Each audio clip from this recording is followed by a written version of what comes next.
ازيكم عاملين ايه؟ يا رب تكونوا بخير. النهارده كنت حابب اتكلم معاكم في حاجه مهمه قوي، وهي مسؤوليه امتلاك حيوان اليف. لما تمتلك حيوان اليف علشان بقى جالك هديه، او علشان انت بنفسك اللي رحت اشتريته، او علشان حتى ابنك او بنتك قال لك انا نفسي والله يكون عندي كلب، يكون عندي قطه، او حتى يا سيدي لو قلنا حتى هامستر. انت طالما قبلت بالحاجه دي فهي مسؤوليه كبيره قوي قدام ربنا، وقدام نفسك، وقدام ضميرك، ان انت تحافظ عليه وان انت تعتني بيه. بمعنى اخر، ما ينفعش لما يحس بتعب تروح تخترع له حاجه، او انك تروح لصيدلي وتقول له والله ايه ده انا عندي كلب ولا قطه حاسين بكذا وخلاص ناخد اي دواء والسلام. ما ينفعش والله تديله شويه اعشاب، ما ينفعش تحس ان هو مغص فتقوم عامل له شويه ينسون ولا حاجه، ولا حسيت ان عنده تخمه كده ولا حاجه بعد الاكل فتقوم عامل له كوبايتين شاي. ما ينفعش. لازم تروح تشوف الدكتور البيطري.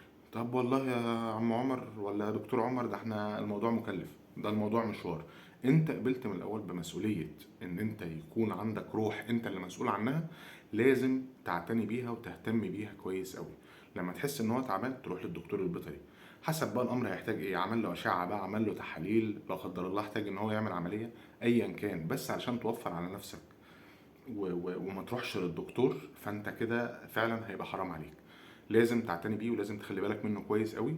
وكمان ما ينفعش تعرض الروح دهيت لمشاكل وتعب وتعقيدات وكومبليكيشنز والم زياده وتعب زياده، لمجرد ان انت مش عاوز تروح او مكسل تروح. مش هنقول ان حد بخيل او حد مش عاوز يصرف على الحيوان الاليف اللي موجود عنده، لكن هقول حد يقول لك والله ده انا مكسل اروح، او ده مشوار، او لو رحت للدكتور البيطري هتكلف شويه فلوس.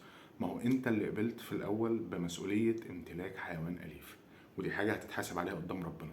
لازم تخلي بالك عليه كويس قوي وتكون رحيم بيه.